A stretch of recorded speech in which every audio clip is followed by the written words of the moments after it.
to fame will be to be teaching in the same place that Stephen Greenfield is teaching. It's an incredible honor to have him here. And those of you that have taken this class know that. Just want to say a few words, because I'm not sure he will be addressing this in his own talk. But so Mark studied at Otis and then went on to get his BA at Cal State Long Beach and then his MFA at Cal State. And while making art and teaching, he's held many different hats, all art related. And just to name a few, he was an arts administrator for the Los Angeles Department of Cultural Affairs, first as a director at the Watts Tower Art Center, and then at the and then as a director at the Los Angeles Municipal Art Gallery, Barnesville. In 1998, he served as the head of the United States delegation at the World Cup Cultural Festival in Paris, and in 2002, he was part of the prestigious Getty Visiting Scholars Program. He has served on the boards of the Downtown Arts Development Association, the Korean American Museum, the Armory Center of the Arts, and is a former president of Los Angeles Arts Association Gallery 825. He's a curator, he's an activist, he is always working and has done many other things that he probably will address in this talk. His work has been shown all over the place. I'm going to name a few.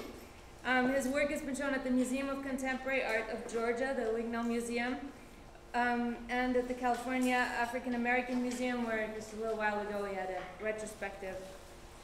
He has also exhibited at the Chiang Mai Art Museum in Thailand, and at Art 1307 in Italy, Naples, and at the Gangdong Art Center in Seoul. And then Mark's work investigates the psychological dimensions of stereotypes and the complexities of the African American experience in contemporary society. His process of creating work is deeply spiritual, as he draws on African spiritual practices of the Ogun and the subconscious through automatic drawing. And is also wickedly funny and exquisitely beautiful. So please welcome Mike.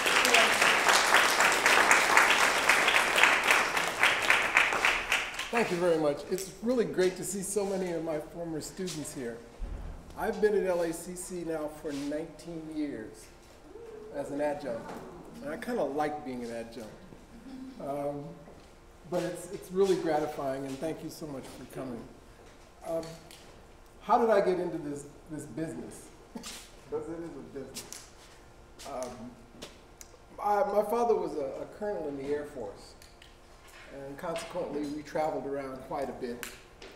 There was very little opportunity for self-expression in my father's house. He was a very strict disciplinarian. So I found myself actually retreating to the world of art.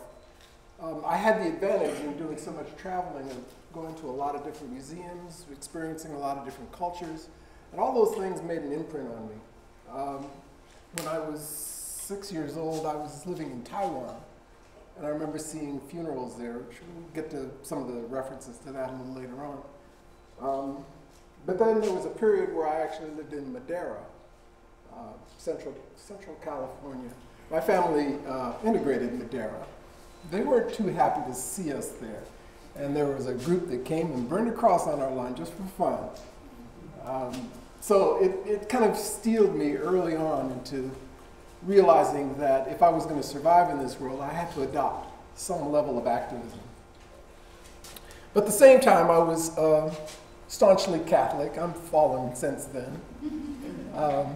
But the ceremony behind Catholicism and the spirituality of Catholicism also made a pretty deep impression on me. And I was able to later on channel that into some of the things in my art. I went to Cal State Long Beach and was living in the dorms, and there was this obnoxious flute player that was in the stairwell next to my room. And I went out and had a talk with him, and come to find out that we had been in high school together. And he was telling me that he was involved in a meditative practice, transcendental meditation. It was really big around the late 60s, early 70s, made popular by the Beatles. And he was telling me it was the science of creative intelligence. And the minute I heard that term, I just went nuts. It's like, yeah, I need to get into that, whatever it is. So I got into this meditation, and they talk about the different levels of consciousness that you reach over the course of your meditative life. And one of them is cosmic consciousness. So I was thinking to myself, how would I characterize cosmic consciousness?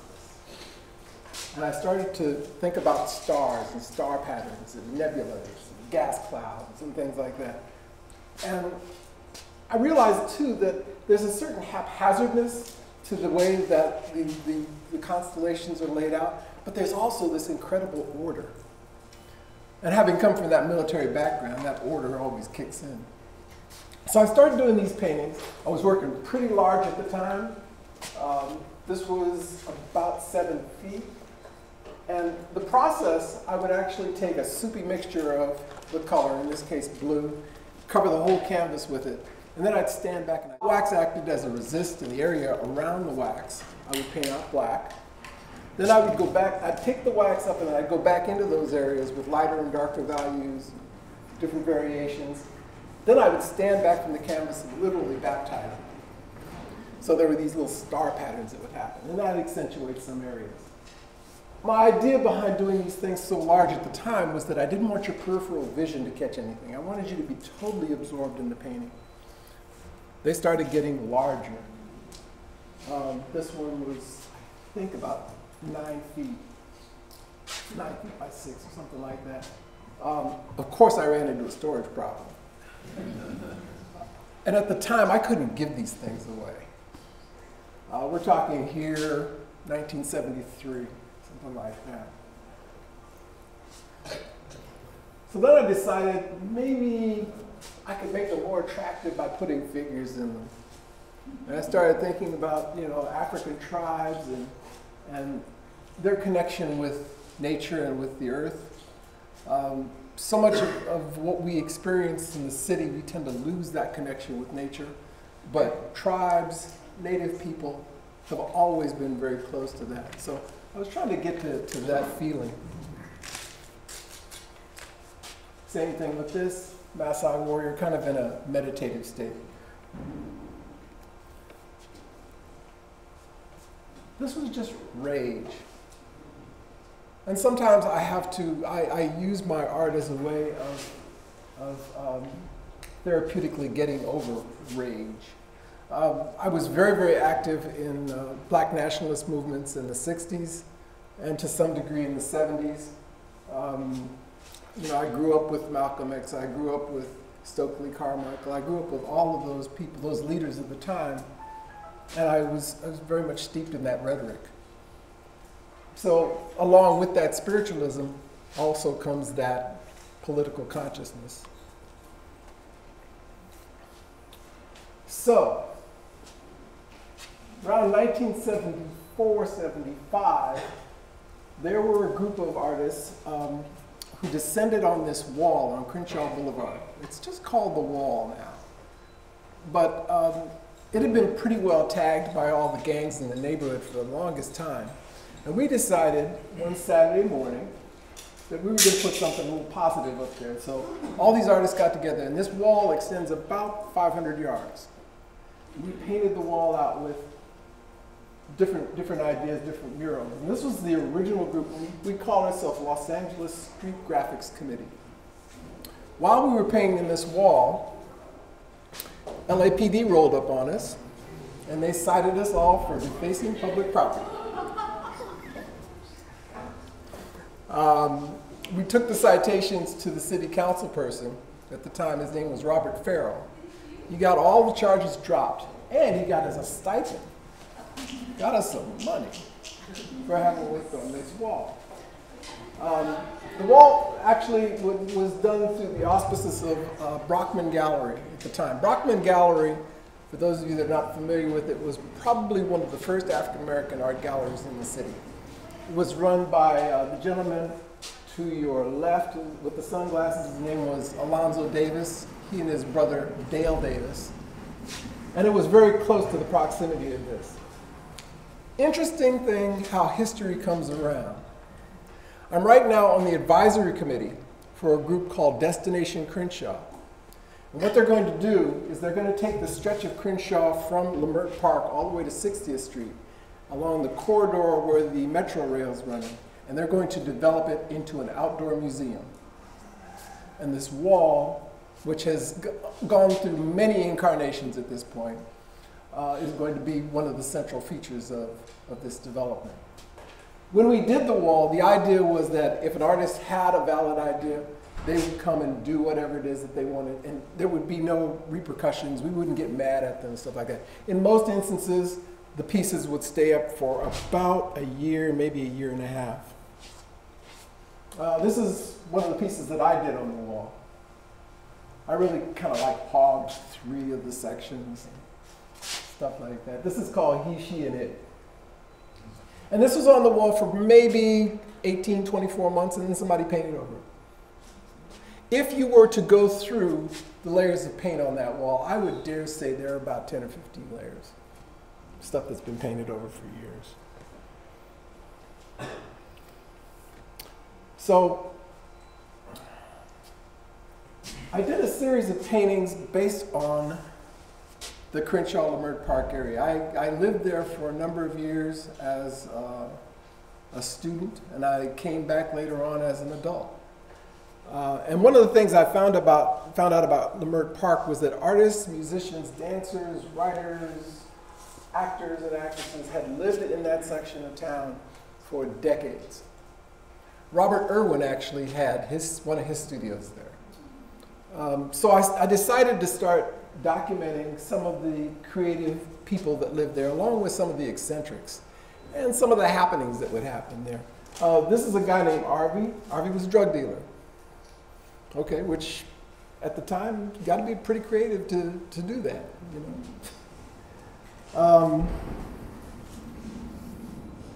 This was a situation that happened at the McDonald's up on Crenshaw and Florence. One day some people came in there and tried to rob the place, not realizing that the guys behind the counter had guns too. So there was a firefight there. The police rolled up on it, and they just waited until everybody ran out of bullets. Nobody got hurt. Really kind of interesting. So it just this is called possible confrontations over lunch.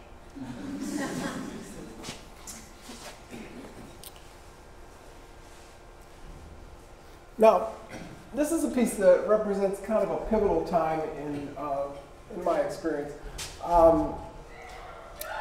My father and I were estranged for almost 30 years because of, he's just such a hard ass. It's hard to explain.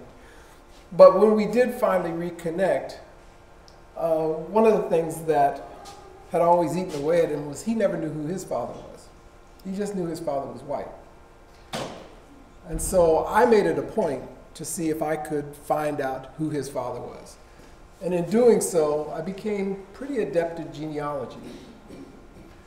In this instance, this is called the patron saint of the Middle Passengers.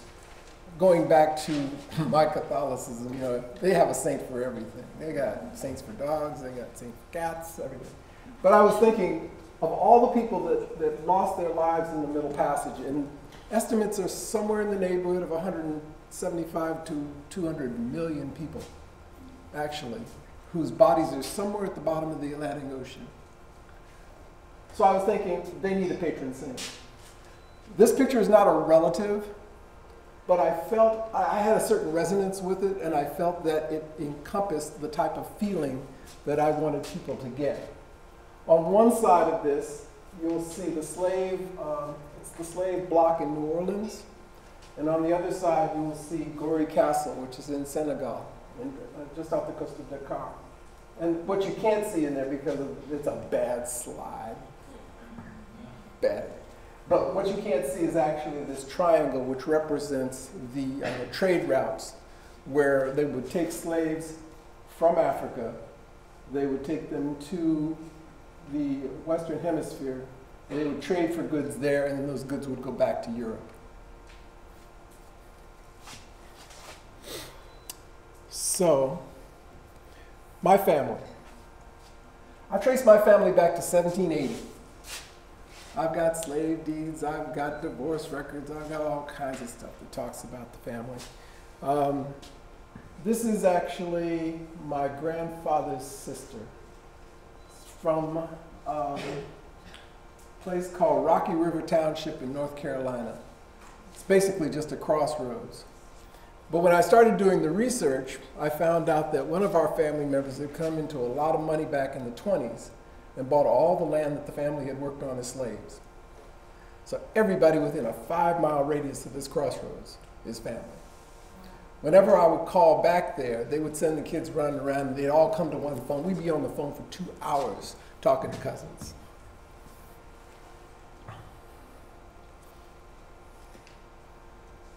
Some of them became very successful, very prominent.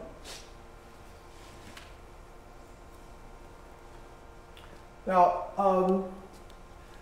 I was telling you earlier about time in Taiwan, and I just made this connection recently, thinking about these pictures of these portraits that were actually on banners. When I would see funeral processions in Taiwan, the funeral procession would be preceded by a banner with a picture of the person who had passed away on it. And so somehow this stuck in my head. It didn't come out until later on, and I started kind of memorializing people that were in the family or people that were close to the family in almost the same manner. This was called Sister Lizzie and the Power of Yes. Any of you have ever played with Ouija boards? Yeah, you know what I'm talking about. And Sister Lizzie was one of those kind of mercurial personalities in the neighborhood that people would go to for advice and anything else. And so I just wanted to kind of memorialize her with this. I did a lot of these banners, actually. This is called Solid. What it talks about is the stability of that nuclear family, you know, mother, father, and child. The interesting thing about this particularly is the coloration. You know, you go from, these are all people in the same family. One's very dark, one's medium color, and one's very light. And that's the way a lot of African American families are. Okay, they're mixed up with all kinds of things. This was a photograph of some dancers that I had found. When you talk to some of these relatives, they would have boxes of pictures. And anybody who had nosed in those pictures has probably passed on. And they were ready to throw them away. And I said, no, you don't. Give them to me. And I would pick them up and I'd hold them. And then if a spirit moved me, if I got a sense that there was some connection there, I would use those pictures. In this case, the shoe down at the bottom is actually covered in black-eyed peas.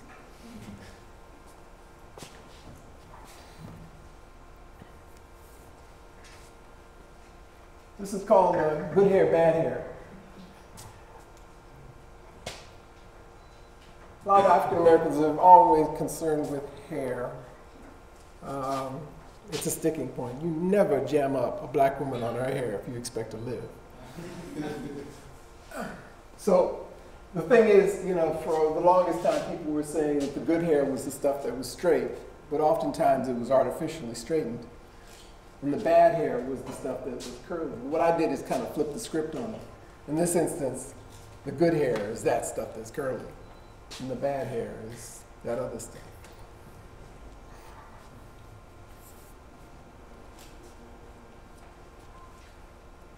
I was always attracted to people, you know, like Sunday when they go to church. And by the way, these are actually supposed to be representations of church fans, if you're not familiar with them. But when I went back to North Carolina to do the research, they said, well, you know, you got to go to church.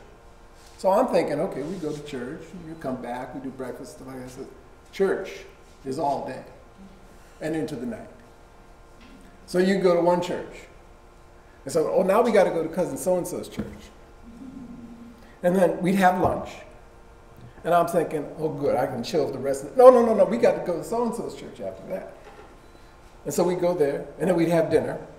And then we rest for a little while. And I'm thinking the day is over, and 7:30 at night, we go to another church.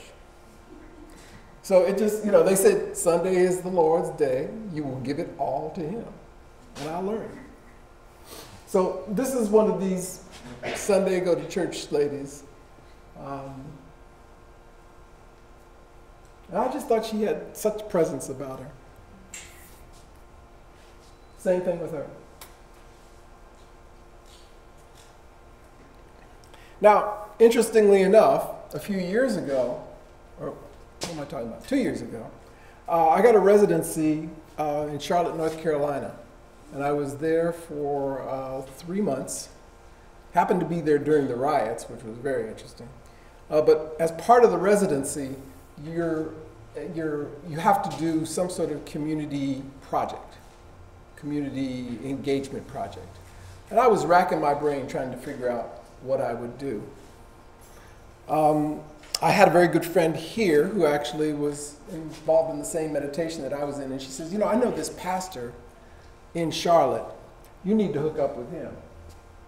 So I hooked up with him and a bottle of Jim Beam, and we got to talking, and come to find we really liked each other. And you know, he was a little hesitant at first, but I said, maybe we could do this community engagement thing together. And then he started telling me this long drawn out story about the church that he was in charge of. He was a temporary pastor. The church was actually, the congregation of this church had dwindled from 600 to less than 100 people. And it was as a result of gentrification. This church was downtown. Almost all the property around it had been developed. Another church had actually closed because of gentrification, because its congregation went away. So it merged with this church to become the first United Presbyterian. So I was thinking, it's like, let's fill this church again.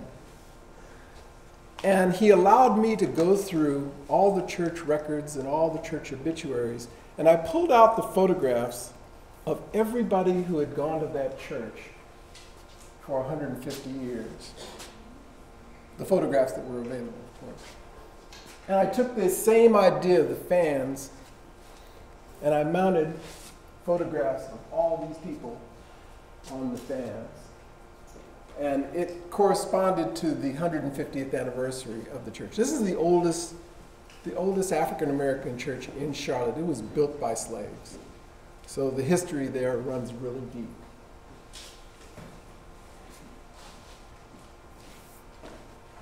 So I did the entire sanctuary with these church fans.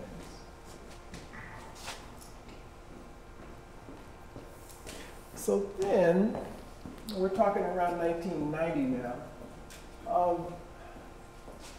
I had had a lot of experience with street gangs. At the time I was working for something called Rosie Greer's Giant Step. It was a job training program where we take hardcore unemployed youth and we train them and place them in the graphic design industry, in some printing situations, silk screening, stuff like that. A lot of my students went on to start their own businesses, but it was a real tough love situation. Some of these kids, you know, they were gang members, and I understood the mentality of the gang because of some brushes that I had had with them when I was growing up. It's all about trying to find that unconditional love. That's what they get out of it, and once you tune into that, then you tend to be a little bit more sympathetic. Not to say that you in any way condone their lifestyle, but you at least understand it. And in some instances, that understanding is what they're looking for. This one is called Crips, Bloods, and Dreams. At the time I did this, I had just ended a stint as director of a park. And oftentimes they would use this park to initiate gang members. There were a couple of shootings in the park. I got shot at a couple of times. It was a little dicey. But anyway, they had these two outlines, basically, you know, what you would do with the chalk mark around the body and stuff like that. And then these two guns. This is called Crips, Bloods, and Dreams. And what you have going on throughout the rest of the composition are all the things that they could have been, given the potential. I went on a little further to talk about another gang. This is called FPS Moves on Manhattan. FTS was a gang in New York where to get in, you had to kill somebody at random. That was just your initiation right there. So I had things in there that related to New York. One of the things I always do, or try to do in my work, is also incorporate some sort of humor. Because what I find is that the humor can sometimes buffer a much stronger message and help it get into your system a little bit differently. So on this one, what you can't see because of the detail is I've got King Kong climbing up the side of the Empire State Building there.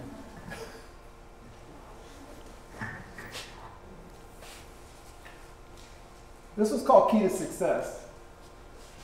And what happens is that, again, thinking about gang members, they're trying to achieve something.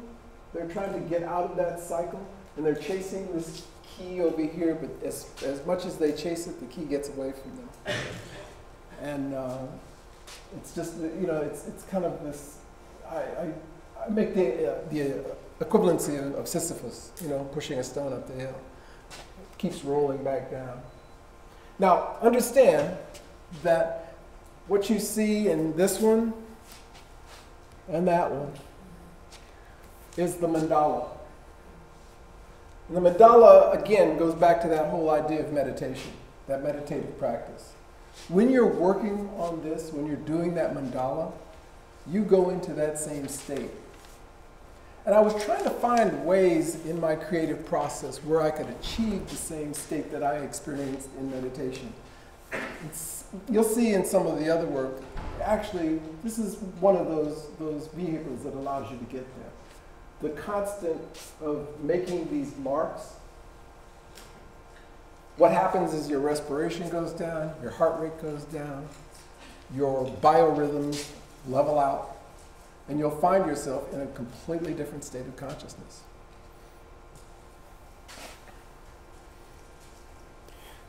So I then got political again.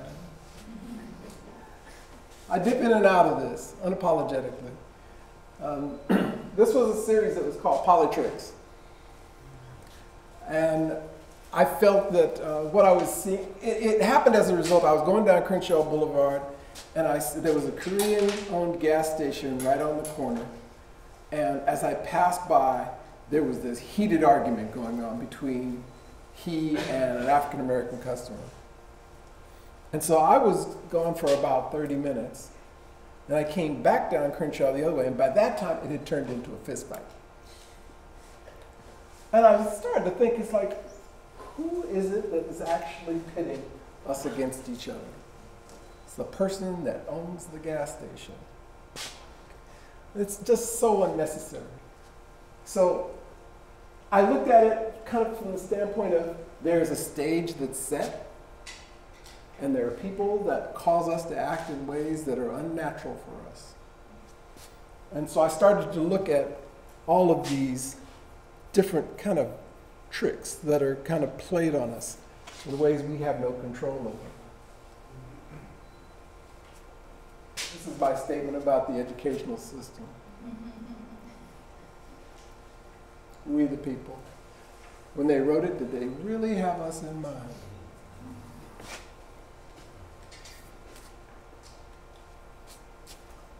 This was about, this is after the Democratic Convention.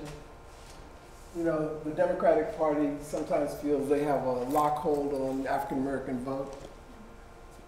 And there's some people from time to time that say, if you need a wake-up call, I'm going to cut the strings.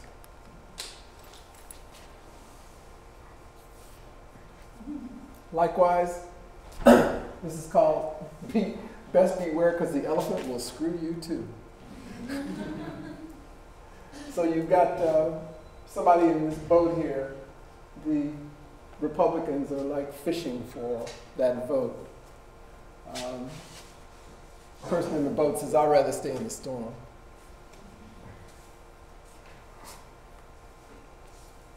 So, one of the things I don't apologize for is the fact that I've always worked a job to support my ability to do the work. It's a very interesting trade-off that you have to think about. I looked around when I was an undergraduate and I said, how many artists that I know are making a living selling their work? Very few. Usually it's because they had some incredible break. Not everybody gets those breaks. There are a lot of very, very good artists that never get the attention. So I was lucky enough to always work a job that in some way was related to the arts. But I'm quick to let everybody know that the best job I ever had was when I was a janitor. It was mindless work. You did what it is you had to do. The pay wasn't even half bad. And then it would give you time to think about what you were going to do when you got in the studio. Over a period of years, the jobs took on more and more responsibility. When I first got out of school, undergraduate, I was a display artist for a department store.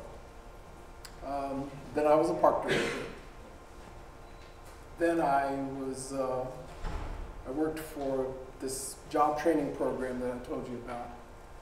Then I worked for the police department for 13 years. I wasn't a policeman, no. And I turned the job down twice before I took it. I was actually doing things like training manuals. I was doing schematics for how you would deploy police officers. I was doing some of those, descriptions of the person. They look like this, and so forth.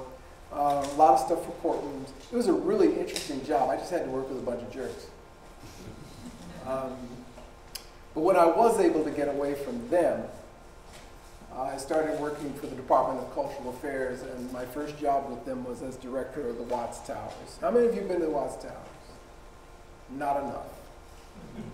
Not enough. Those that haven't gone, I will ask you later why you haven't gone. It is arguably the eighth wonder of the world. And to be the director of it was beyond my wildest dreams. So the Watts Towers, just fast words, it was built by one man over a 21-year period. And then what he did was basically gave it to a neighbor and walked away. It's probably the most significant piece of folk art in the United States. I inherited the position from this gentleman. This is John Rotherbridge. He had been there for 18 years prior to me. And he is considered among a lot of African American artists, a saint of some sort. During this time, I wasn't able to work as tactilely as I was used to. I was used to actually engaging with the medium. So I decided to go digital. And I had been collecting these photographs of people in blackface for a number of years. Blackface is a really complicated genre. It holds a disproportionate amount of power over a lot of people. And I was disturbed at the fact that we allowed these images to have so much power over us. So my feeling was if I changed the context of it, possibly I could get people to engage with it in a different way. And this, again, goes back to that whole meditative practice. Because in the meditative practice, one of the things that you want to do is you want to expunge those things that exist in the subconscious. And these things exist in the subconscious of a lot of Americans. They haven't come to deal with it. So I was going to put your face in it and make you deal with it some way by changing the context. So you would first engage with the text, which is in the form of an eye examination chart. And then you would engage the subject. And hopefully the text would inform the way you engaged the subject. When I first did this work, I caught a lot of hell. I still catch a little bit of hell. My mother thought I had lost my mind because in her generation, these images are taboo. They're not to be engaged with on any level. And it took me a while to actually understand that level of sensitivity. And I started to realize that, oh, now I get it. My grandmother is too close to this. She saw this stuff up front and personal. My mother saw a little bit of it, and out of deference to my grandmother, she had to condemn it. My generation, sometimes out of deference to our grandparents and parents, also sometimes have to condemn it. But my children's generation say, that's important, but that's not me. I don't identify with that. And the reason that I'm able to do this is because I don't identify with it. But some people still do. And when they do, it tells you they're the ones that have work to do. So I did this for a number of years. This one says authenticity implied, not guaranteed. The interesting thing about this genre is it encompasses both love to identify on some level with the musicality of this, but on the other hand, it's abhorrent. So it causes people to really deal with conflicted feelings.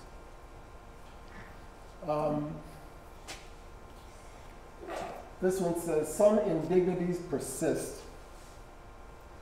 What would happen oftentimes in blackface was that people would be in drag in blackface, because the idea is you want to tear down the mother figure. You destroy the mother figure, and by doing that, by extension, you can get to the entire race. So drag was very important. The genre itself actually came about in the 1840s during the Andrew Jackson administration. What would happen was people would put on blackface so they could make third-person commentary about the government, coming from someone who, or coming from a trope that had no power. Okay, it was completely neutral, because at that time black people didn't have any power at all. And it didn't get ugly until the 1850s, the closer you got to the Civil War.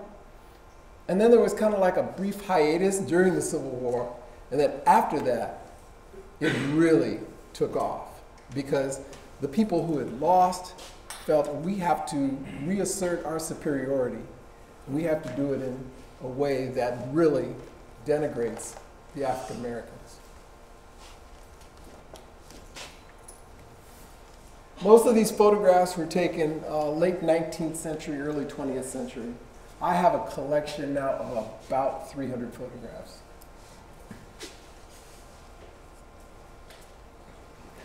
Interestingly enough, women can decipher these faster than men can. I don't know what it is.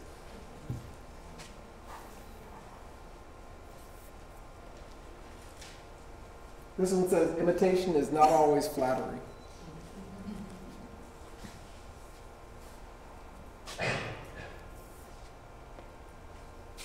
This one says, don't hate the player, hate the game. Because it was a game. The interesting thing is that in some parts of the world, they still do these shows. In Australia, they have a show that they do in blackface, and apparently it's called Americana, because it does represent a certain part of history. I understand that for a number of years, they used to have a festival up in Vermont, where there wasn't anybody up there to disagree with them. And anybody that wanted to do blackface would go up there and continue. I think it went into the 60s and 70s.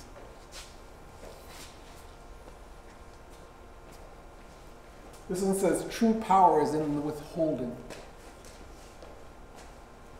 I went through that with my ex-wife. Okay. At the point where you choose not to participate, who has the power?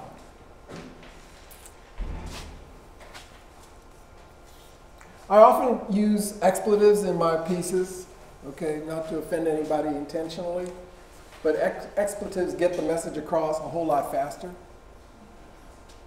And in some instances, some of the text that I use is actually lyrics from hip hop, because there's a corollary between hip hop and minstrelsy. At the time, minstrelsy was the most popular musical, theatrical art form in the world. And today, arguably, hip hop has the same position. And so much of hip hop is based in African American culture, and for those performers who decide they're going to go there, the only thing missing is the fact that they haven't put on blackface.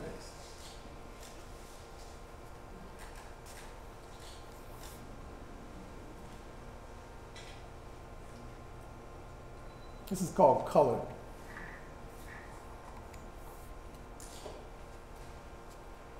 This one says, sometimes we become what we hate.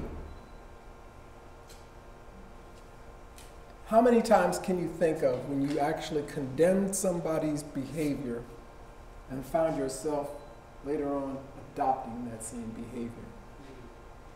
Even though you didn't intend it, it happens. And it's all a matter of the shadow. It's that part of your personality that you want to suppress, that you want to bury, that you don't want anybody to know about. And the more you suppress it, the more likely it is to come out and bite you in ways you have absolutely no control over. So, by that same token, engaging this genre and taking the power away from it can help you in that regard, so that it doesn't come out and affect you in ways you can't control.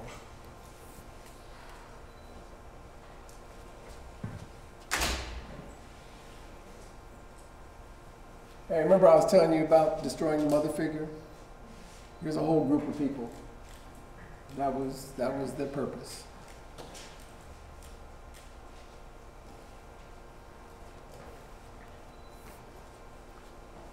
This is called, oh Lord, what we gonna do now? Basically, two performers. It's Topsy and Eva from Uncle Tom's Cabin. And what I did with this, which you can't really get from this picture, is it's a lenticular. So it flips back and forth. You move to the side, and everything black turns white. You move to this side, everything white turns black. Okay. And these are actually guitar picks that are on it to kind of symbolize tears. So this is a good indication of what a lenticular would look like. I have the positive image of this, and then it flips to the negative. I can't tell you how many times I run into younger people, and they look at these things, and they're totally confused. They say, what is that? Are these clowns? You know? And they can't get their head wrapped around the idea that the people that are in these could be white. I showed these in Thailand, and I had to, you know, every time I show outside of the country, I always find myself in a position of having to do like a primer, you know, a short educational thing on Black history. Can you do Black history in 10 minutes? You know? And because, you know, in so many instances, those countries have never been exposed to this because this country doesn't let that stuff out, okay? It's like, no, that's our dirty little secret. We're gonna keep that quiet.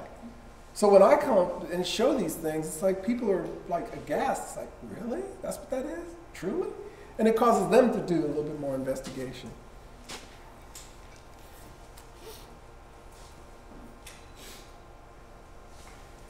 This is actually a fun piece to do. And I say that because what you see in the background is actually watermelon. And so I destroyed probably half a dozen watermelons till I found just the right one. And, you know, took a picture of it and then superimposed this on top of that.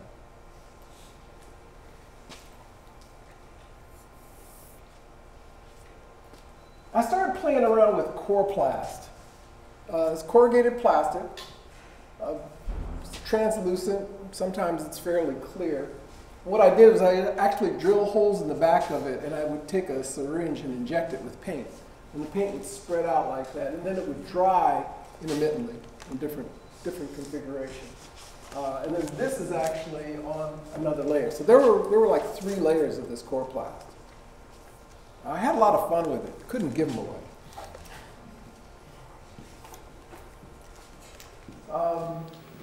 Hard to actually grasp what's happening with this. 2 students from CalArts, Aaron and Jason White, neither one of them white, and not related, decided to do a play called The Dance. And the dance was the history of minstrelsy. And they would don blackface every night to do this play. And when I saw it, I was immediately taken because I realized that they were trying to accomplish the same thing theatrically that I was trying to accomplish with my work. So we became pretty good friends on this. They allowed me to come and take a picture of them in makeup. And then this is actually under lucite. And what happens is when you're looking at it directly, you see your reflection in there, in the case of like a black mirror. And you start to realize that they're actually looking at you. And in this case, he's like horrified at what you're seeing him as. It's a really interesting kind of dynamic that plays on this. Same thing with this one.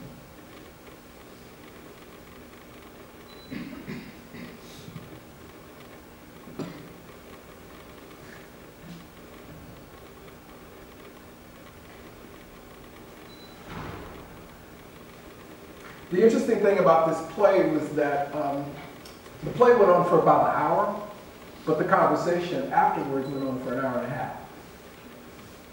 And the conversation is where the work really happened, where it took place. People would go into this play with preconceived notions, and they would come out, and those notions would be turned completely upside down. And they found themselves dealing with their discomfort.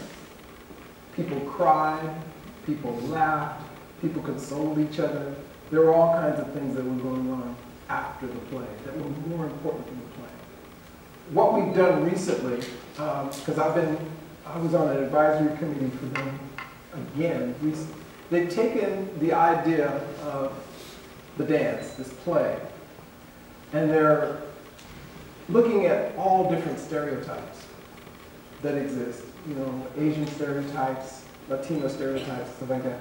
And they packaged it now in a play that they're taking to different universities and showing this play as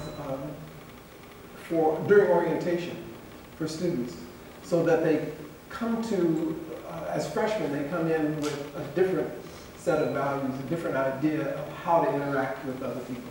They're exposed to other people's sensitivities in a way that maybe they haven't before. You know, if you've gone to a school where everybody's the same color as you, and you're thrown into a situation where people are different, you know, you have to develop a different type of sensitivity. And so we found that it's really worked very, very successfully.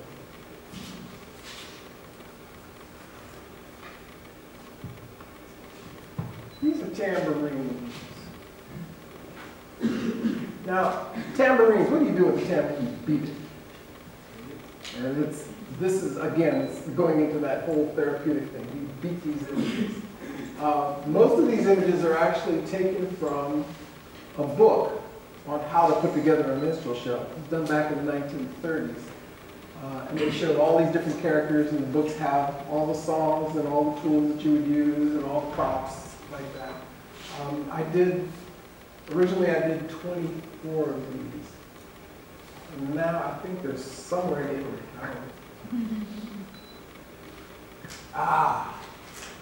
Watermelon. Anybody in here know the history of watermelon? He does. Okay. So, watermelon came from the Nile Valley, and the caravans would take it across Africa to West Africa, where it became wildly popular. It would grow under almost any circumstances. Now, the interesting thing is there's no ship's manifest that has a record of them bringing watermelon to the New World. But watermelon showed up here around 1624, 25, something like that. How did it get here?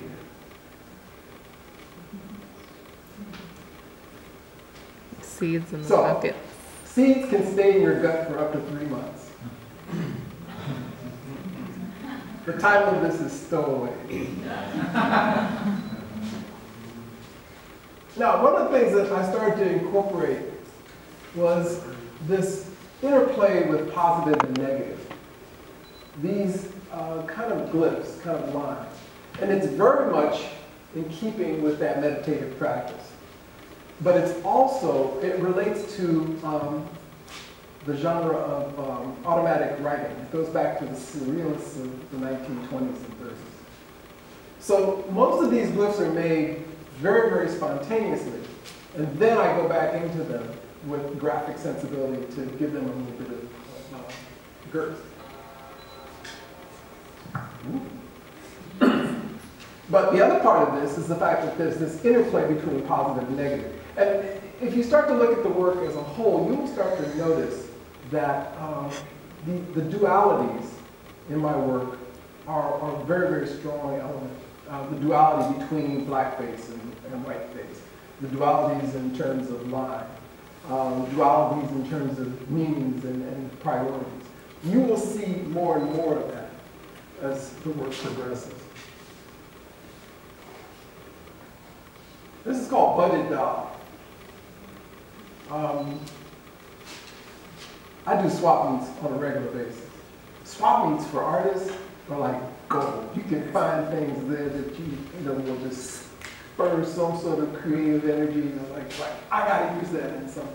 So I went to this swap meet and I saw this little doll that was cut out of plywood, painted black, and then where the mouth was and the eyes were, they used the binder hole protectors, okay? And so I was thinking, oh wow, it's like, you know, the whole stereotype thing.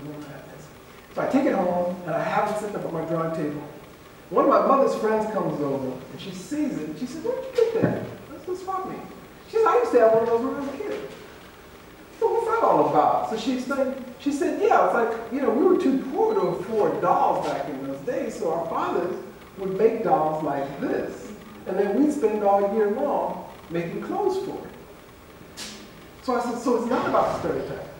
She said, no, absolutely not. I said, well, wait a minute now. Were we not stereotyping each other by doing this?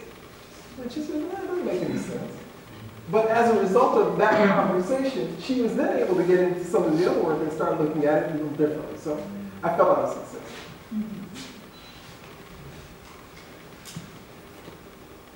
Now, I remember reading somewhere that there were some people in Iowa that had been in Iowa for several generations.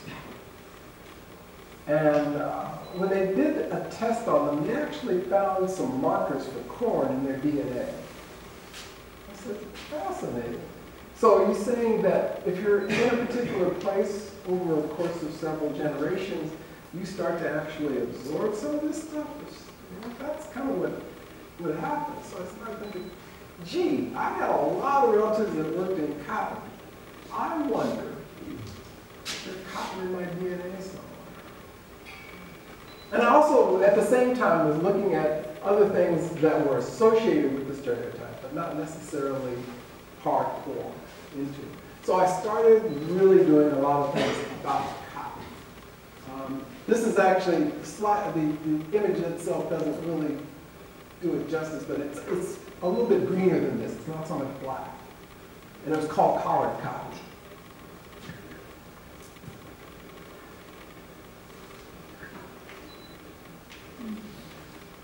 This is called Consequences of an Unmet Quota. There was always a quota in terms of picking cotton. You had to pick so many pounds of cotton a day, and if you didn't, you got punished. The irony is, in this instance, if they whip you and they get blood on the cotton, they can't sell cotton with blood on it.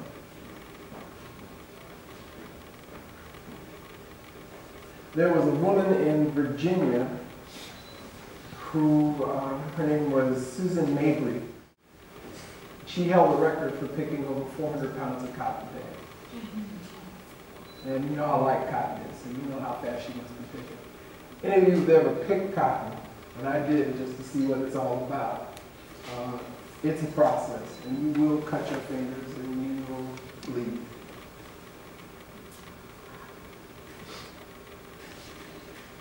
Now this is called Tar Baby's Acres. This is what would happen if Tar Baby ran through a field of cotton. It wouldn't be white much longer. And again, the process of doing this, again, goes back to that whole idea of meditation. Each one of those is like a mantra.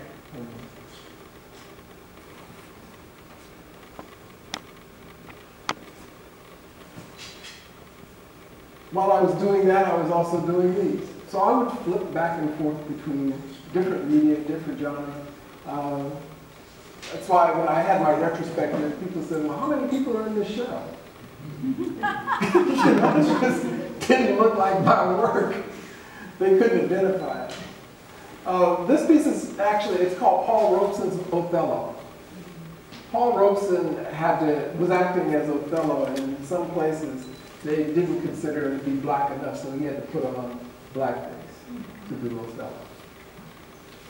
But Paul Robeson, one of my heroes, was always very politically active.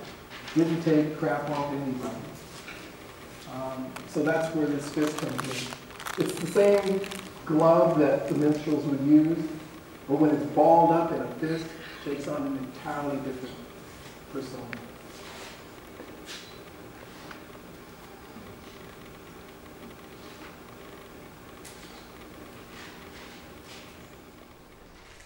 This is called Bones from Mr. Jones. The minstrel show would always have two people on either side at the very end. Mr. Bones, and we'd actually take cow bones and he'd click them together, and Mr. Tambo. And they would use the interlocutor, which invariably was a white person in the middle, who would be the butt of everybody's joke. And in the way that the show was arranged, everybody in the cast had a particular specialty. One person could sing, one person could dance, one person could tell jokes, stuff like that. But what brought it all together was the relationship between Mr. Bones, Mr. Tambo, and the interlocutor.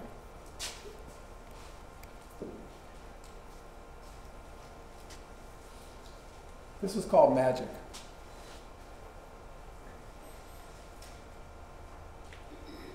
And again, this is that coroplast. There's drawing that's on the surface, there's drawing on the back of it, there's drawing on the surface of the next layer, and there's drawing on the back of that. So what you're looking at is several different layers. Those layers, for me, do represent that level of consciousness. The thing that's on the surface is the conscious level where you are. The thing on the second level is that subconscious where things exist. And that third level is the source of creativity, the source of being. That's what you want to get to.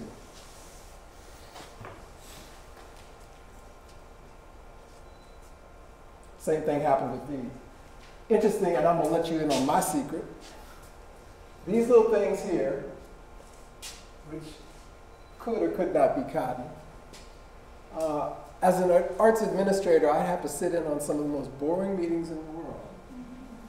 And so I would always take a pair of scissors with me and a piece of paper. And nobody was looking as I was cutting this paper into these things. And I wasn't looking at it. It was just completely unconscious. After the meeting, there'd be a little pile of paper, and everybody would look at me like, did you shed paper? What's going on with this? So I would do all these, in the course of these meetings. So then I started looking at African Americans who did blackface, who had to put on blackface because they weren't considered black enough. And some of these people went on to be very successful. One of the things that happened in the 1890s was that while everybody enjoyed the minstrel shows, people started to demand to see the genuine article. Where does this come from? And ironically, it was the thing that allowed African Americans to first appear on stage. Prior to that, they were not allowed to be on stage. But after a few years of that, people said, well, but they're not black enough. So they had to actually blacken up. And I was thinking about the pathos that must be going on in their heads while they have to do this. It had to be emotionally wrenching for them to do that. So all these represent different African Americans who then had to put on blackface. This is Bert Williams.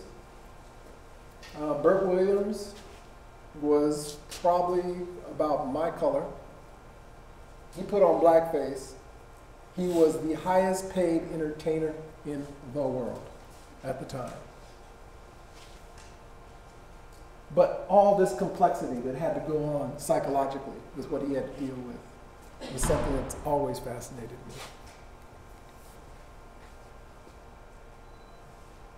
me.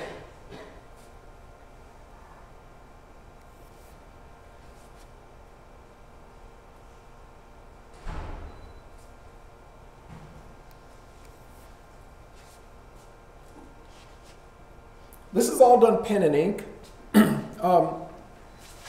I haven't done work on paper in probably 10 years.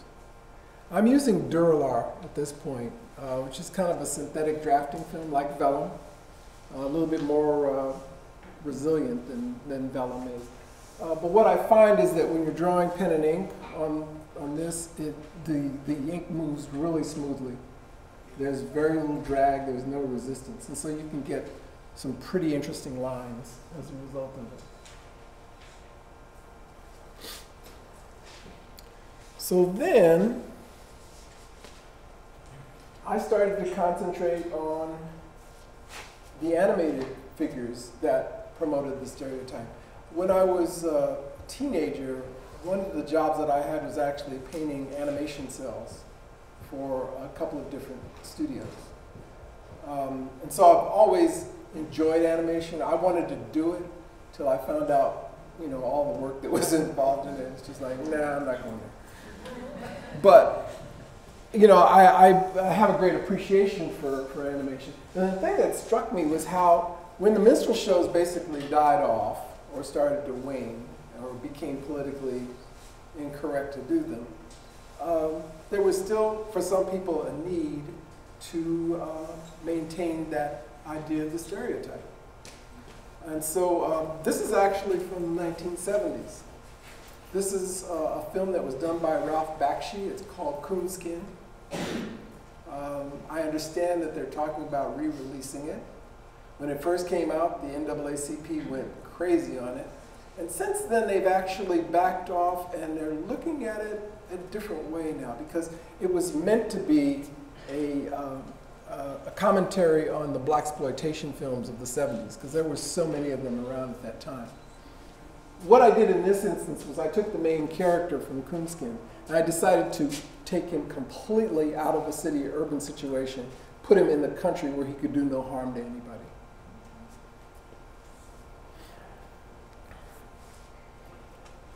This is from a Warner Brothers cartoon. It's actually supposed to be, it was modeled after the Cab Calloway, the Heidi-Ho Man. There were a number of cartoons. They're called the Band 11. You can go on YouTube. You can see most of them. You can see most of them. They're in pretty bad shape because they've been seen so many times. But these Band 11 were literally taken out of circulation. I do remember seeing them when I was growing up. And some of them were really pretty bad. But I also remember some of them were incredibly funny at the time. And you know, now you have to look at it as an adult and you say, but what was the person in Middle America thinking when they saw this? This is a guy named Professor Scarecrow. On the surface, he looks like he's part of the stereotype, but interestingly enough, Professor Scarecrow was the smartest guy in the room. As a companion, he had this character named Jasper, and Jasper was always learning something. But Professor Scarecrow was pretty sharp. This is called Professor Scarecrow and the Contradiction, because he'd never scared a crow.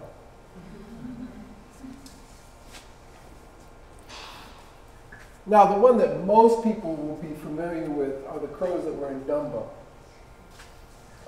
This is all part of a series called Animalicious. You know, they basically take the idea of an animal, crow or a frog or all kinds of different things, and they would project the African American character on this. So if you ever see Dumbo, there's that one section in there. It's, when I see an elephant fly, anybody seen it? That's where this basically comes from.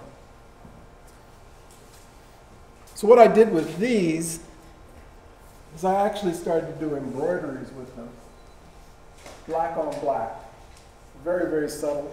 This is probably the best photograph I have of this, because most of the photographs don't turn out very well. This is Bosco. Bosco, again, when I saw it, I thought it was just an innocent character until I found out later on that it was based on a minstrel performer.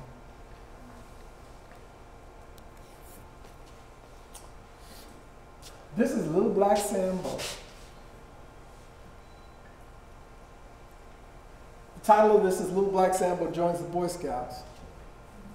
What's the motto of the Boy Scouts? Be prepared. So Little Black Sambo's packing, ready for any eventuality.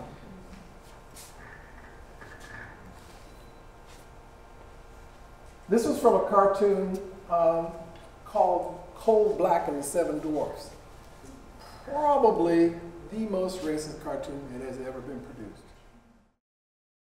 We'll see if it continues. Everybody know this guy? Mr. Popo. I love Mr. Popo. Mr. Popo don't play.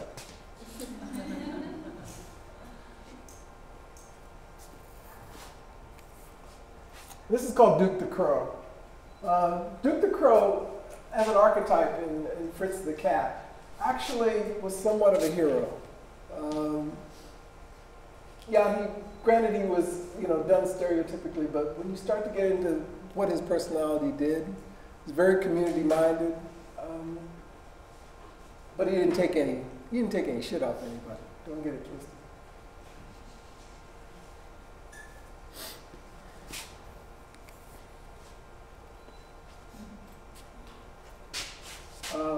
This is called Brer Rabbit Negotiating Solo. Anybody know the story about Brer Rabbit and Tar Baby? Brer Rabbit, in this case, is talking to an inanimate object that can't answer. And so when that happens and when you're negotiating, it's like you're going to win because nobody's going to argue with you. This was actually done on the side of Plaza de la Raza.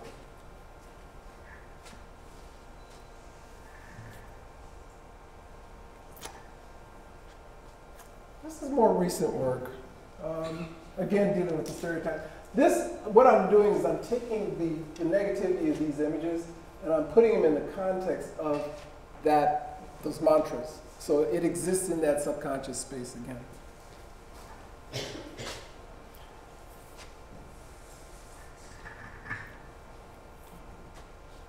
This is called My Country 'Tis of Thee. You can tell how recent it is because I've gotten more cynical.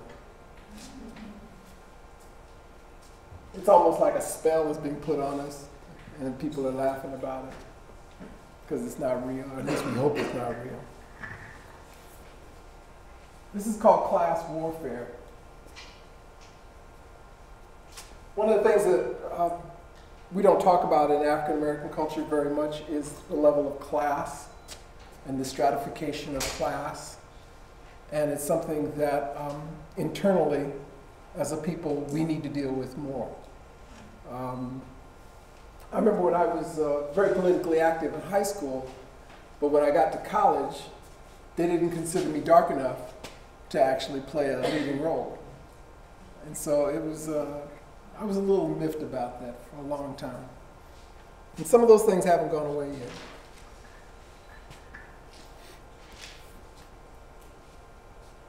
This is called Frankie's Monster, Frankenstein's monster. I want you to be scared of it.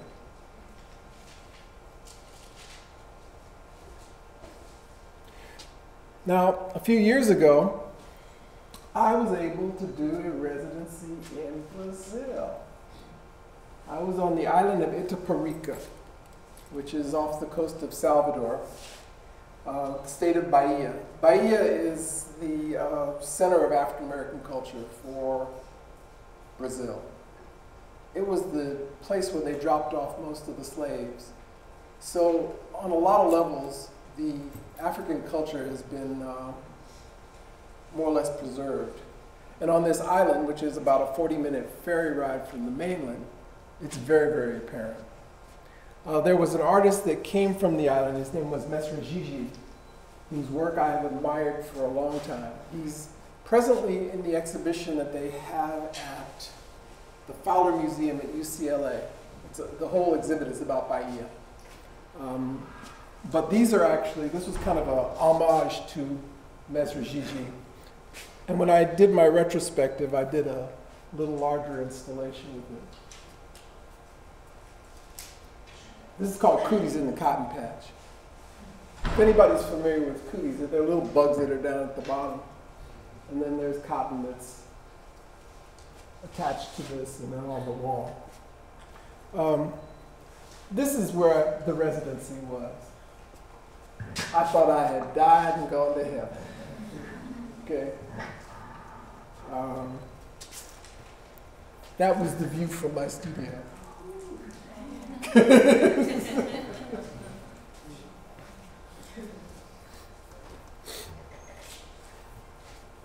And that was me actually when I was carrying this thing out.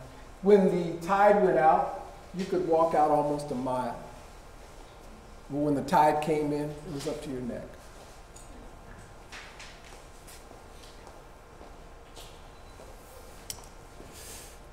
This was a series I did fairly recently. It's called Anger Management. One of the things that I was tuning in on is that we don't really have outlets to manage our anger, and there's a lot that happens that makes you angry. So I was trying to come up with visuals that would convey that idea. If you take that anger and put it in the context of something like a cartoon fight, and the interesting thing about this is that these are all Mickey Mouse colors, but Mickey ain't there, except his fist. Or sometimes you feel like an explosion.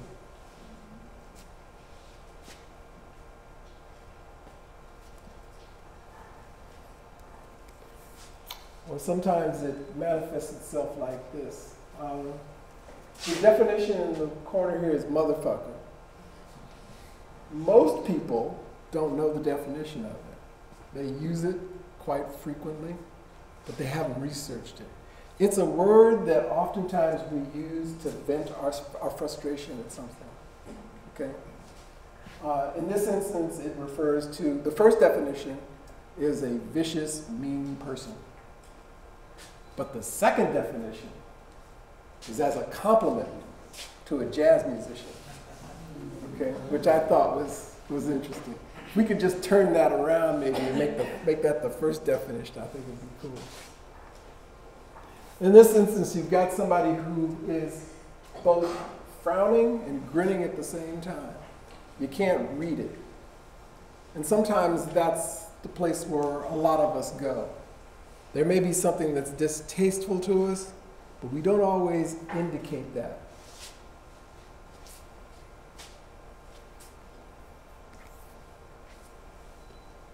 Or sometimes it can manifest itself as a tornado. That's how angry I am. But at the center of all that is what? A very, very peaceful place.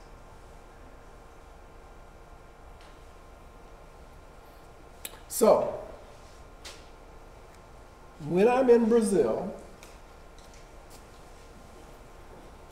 just a couple days before I was getting ready to leave, one of the caretakers said, "Would you like to go to an Egungun ceremony?" And I said, "What's that?" There is a ceremony that they have on this island. They have it maybe 2 or 3 times a year. It's called Egungun. It actually goes back to Africa. On a given day, a number of people have a communal experience of actually going into a trance. Sometimes they don't know each other. They all gather at this one little village in the center of the island. And I was invited to go as an honored guest. Myself, a curator from Nigeria, and a Fulbright fellow. So we go and we make our little offering to the Orishas, and then they take us into this room that's kind of like a temple. They call it a teatro. And in the middle of the room, first of all, there's a wall in the middle of the room. Women are on one side, men are on the other side. The front of the women's section are all high priestesses of Contemplé, which is the African religion.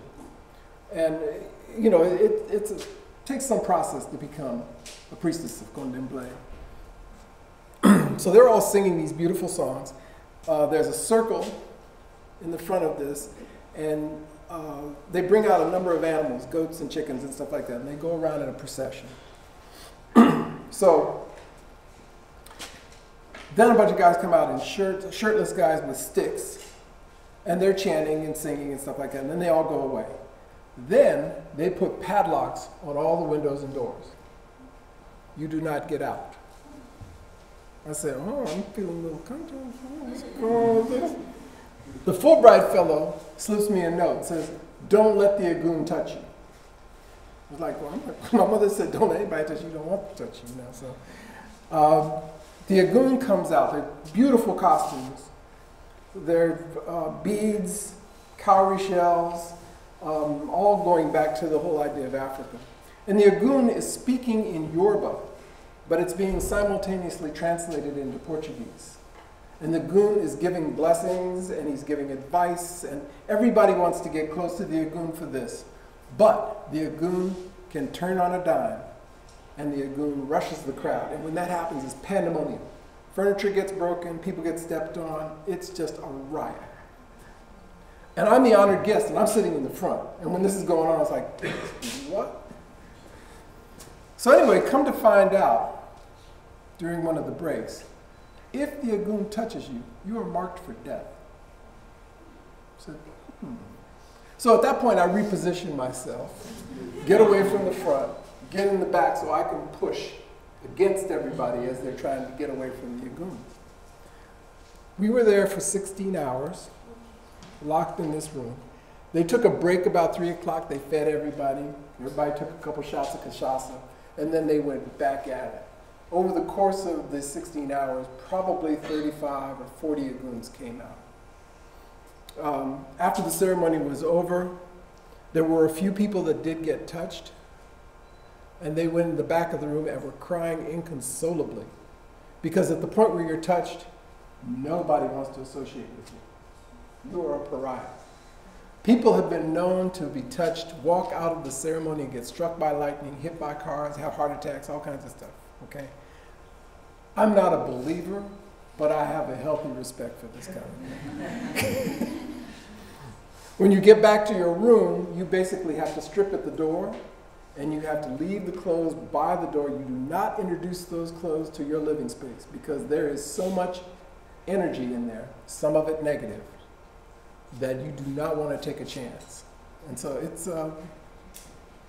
was pretty interesting. So that being said, this kind of embodies the spirit of the Agoon. On the one hand, you know, you've got the cake. Hey, hey, it's your birthday. On the other hand, you've got a machete. So again, going back to that whole idea of duality. And I put it in the context of cotton here.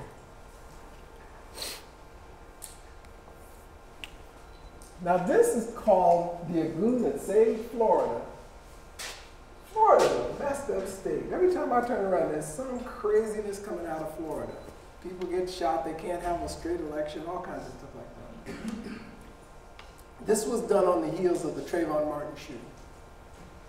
And I was thinking to myself, somebody, something, some entity needs to protect people in Florida.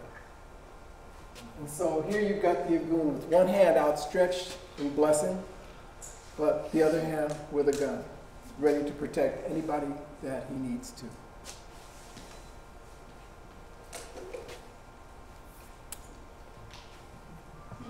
This is called Pepto-Punk Angel. Again, based on the idea of an Agoon with positive and negative. You see, on the one hand, medicine can work miracles. It can cure, it can do all kinds of things. But sometimes the side effects can kill you. I was having an extended conversation with a doctor friend of mine about how good are defibrillators. You know, if something happens, if they have to bring you back. If they get you within the first 90 seconds, you're pretty cool.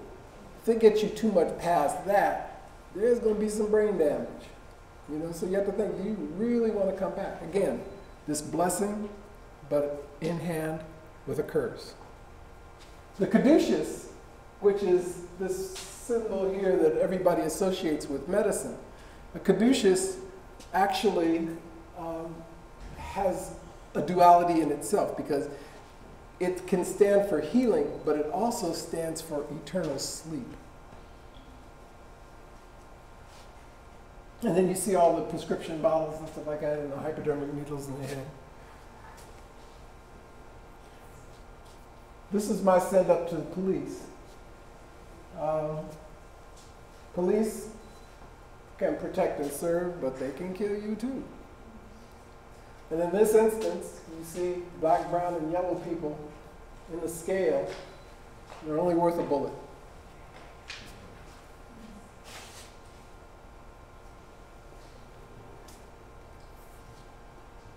This is technology.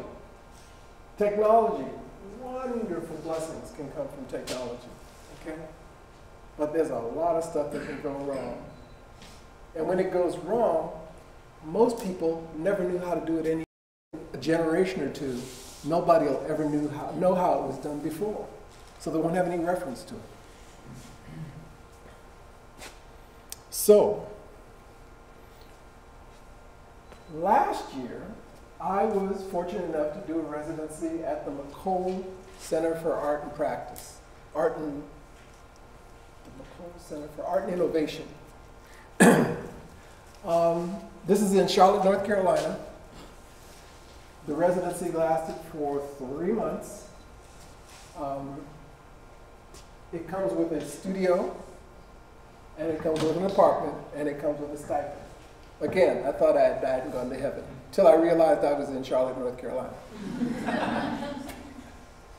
And the interesting thing about it was I was there during the riots. So the first night of the riot, my mother calls me up and said, "Don't let your black ass be in the middle of that." I said, "Don't you worry, I'm here chilling, okay? No problem." The next night, it was on my doorstep. So there's these blaring bullhorns going back and forth, okay? The police are saying something. The demonstrators are saying something. And the feeling was everybody wants to be heard. Everybody needs to be heard. But there's no intermediary here that can act to translate what both sides are saying. So again, I relied on the whole idea of the agund. And in this instance, these two bullhorns are being channeled through this figure. And this figure exists among all the chaos and at the same time, all the peace that could happen.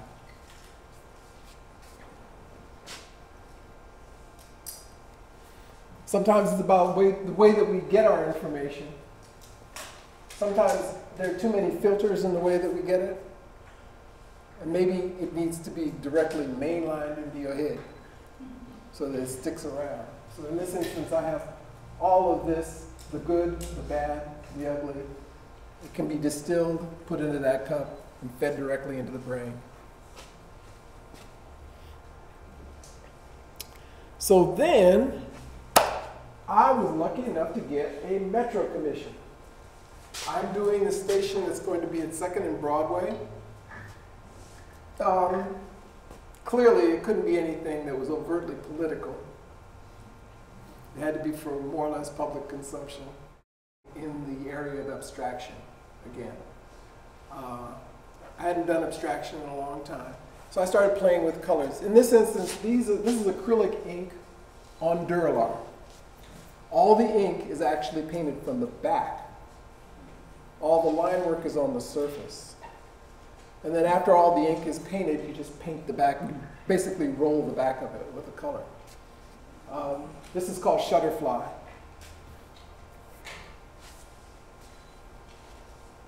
This is called Three Sisters. And this actually goes back to when I was in graduate school. There was a painting by a Dutch artist named Jan Turp. It was called Three Sisters, and it was, it's very, very figurative, and it has a certain resonance with me. I have a feeling every time I see this piece. If there's a belief in reincarnation, I think I might have been at one point somebody from Indonesia. I felt at one point I was a samurai. All of these things are in the back of your head. They play with your psyche in different ways. So I was thinking about Three Sisters, And not so much that I wanted to do something figurative, but I wanted to give the energy of the Three Sisters. So it's more or less indicated by those wheels in the middle of it. I took this and expanded the idea to the Metro Commission that I have. The Metro Commission is going to be a series of rosettes like that are strung together. And in the middle of each rosette are actually the ticket punches that the conductors used to punch your ticket with on the red car. The red car was one of the first transits. It was actually the most comprehensive transit system in the United States at one point. It was here from 1903 until 1962, and then it just disappeared. So I was unhappy with the fact that it disappeared, and I wanted to more or less commemorate it, and so that's what my Metro project is going to be. It will be finished by 2020. My part of it is finished. The fabrication is going to take 2020. It's going to be a mural that's going to be 10 feet by 147 feet. But all of these pieces here were actually exercises to prepare for that.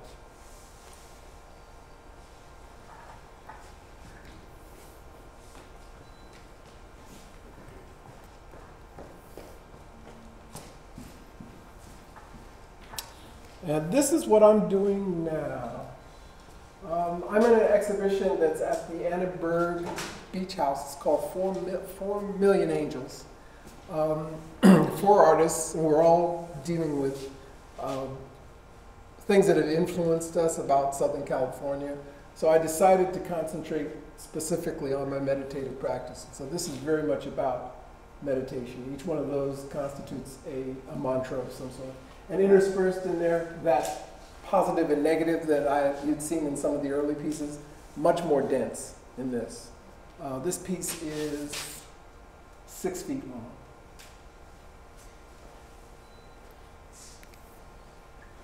Same situation, done on Duralar. And this piece is about 6 feet long too.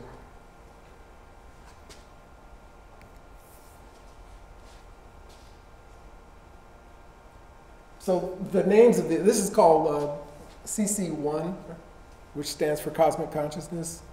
That is CC2. And this one is called Hive Mantra. Hidden in there are 11 bees, honeybees.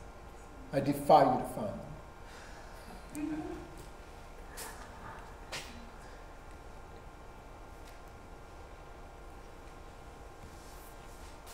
So concurrent with that, I'm doing a series called On the Money. I've been collecting currency from the South for a long time.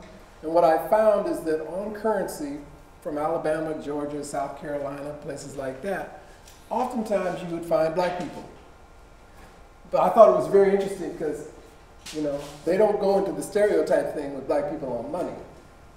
You know, money is serious. So here you actually saw, even though they were more or less subjugated, they were slaves, there was some representation of them in a realistic manner. These go back to 1860s.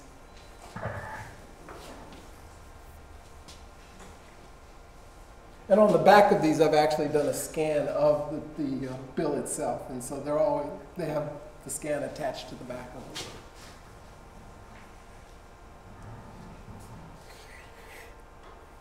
Then, this is a piece that I finished about 2 weeks ago. Completely different, but with markers in there from some of the past work. Again, going back to my following Catholicism. You'd never see the mother and child, Madonna and child, as black. You always see them a certain way. But you would always see some little scene in the background. This one actually is taken from Raphael's picture of Madonna and Child. So in the back, which you can't notice, there actually is 3 Klansmen that have been lynched from a tree. Kind of turning the tables on things. And this is gold leaf on wood. This is actually in preparation for my next residency. I'm going to Naples for 6 weeks in November. And I've been commissioned to actually do a nativity scene It's not going to be your traditional nativity scene. It's going to be a little different. So consequently, I had to get my head back into the whole religious thing in order to do that. So this one will probably be going to Naples with me. And that should be about it. Yeah.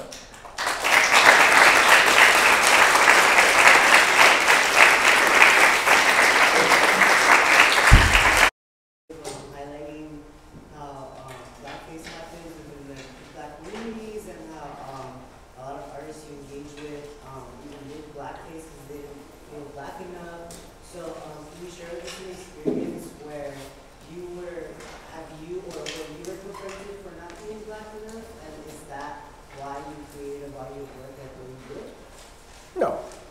No. I mean, I've had many situations where I've been discriminated against, okay, by both black and white, mostly white though. But, you know, the reason that I did that work actually was as a therapeutic learning tool. If you allow things to fester like that, you'll never get over them. So it was my belief that if you can get people to engage with it, they can take the power away from it. I try to describe things as like, I will seduce you, sometimes with humor, sometimes with intrigue, then I'll hit you over the head with a hammer, okay? So that you know what I'm talking about. And sometimes by doing that, going through that process, you adopt a different mindset in terms of how you approach things in the future. And that's what I'm hoping. Yes? With the recurring theme of meditation in your art pieces, do you actually have like a sort of a strict personal Yes. I meditate twice a day, 20 minutes a day. Let me tell you something about meditation, because one of the things is I never talked about my meditative practice very much in the past. Because I believe that it's not right to proselytize like that. But one of the things that my teacher was saying is that there's no one type of meditation that's any better than another. All of them are intended to get you to the same place. Some people decide they're going to take a Volkswagen, some people are going to take a Ford, they're going to take a Cadillac, whatever it is. But the belief is, if you can get 10% of the world into some form of meditation, that 10% can affect the other 90%. And you know, the thing is, the way I see it, we need that type of spirituality now. Okay. In some instances, it's religion. Okay. You know, as I said, I was, you know, a Catholic. I didn't realize when I was saying that rosary that it was a meditation, because I didn't think about those words anymore. I was just like playing with the beads. Okay. And so that is a mantra. Hare Krishna is a monster. A mantra. Namyo Renge Kyo, you know, Buddhism, that's a mantra. So all of these different things get you to the same place. It's just you have to find the vehicle that is best for you. I am a little upset over the fact that the people that supported my meditation practice have now gone completely crazy in terms of money. When I first got initiated, the cost of initiation was a flower. And now it costs $2,500, okay? And the only center that you can go to is in Beverly Hills. And when the Maharishi found out what was happening, he got upset, left people here, and went to Switzerland. You know, he says, I'm through with you. Because that's not what I intended. I intended something that would actually uplift humanity. Because he took a great chance in divulging that knowledge. Because the knowledge up until that time had been very secret. Any other questions? Yes? With the last series of, not the last, but the images of the orishas that have the technology elements, I kind of looked at those out of context while researching your work, and I was kind of thinking that there was a relationship with that to kind of like an Afrofuturist context. I can see how that would happen. And I mean, now I'm looking at all of it, I'm like, maybe not. But is there anything like that in inspiring those works, or Actually, what I don't have are some images of very Afrofuturistic things that I did back in the 70s, late 70s, that were inspired by Parliament Funkadelic and and Bootsy Collins and that whole thing, you know. I just don't have any good images of them. But yeah, I went through that period too. And those were also paintings as well? Yeah, those were paintings. Okay. Thank you very much for coming. Really appreciate it.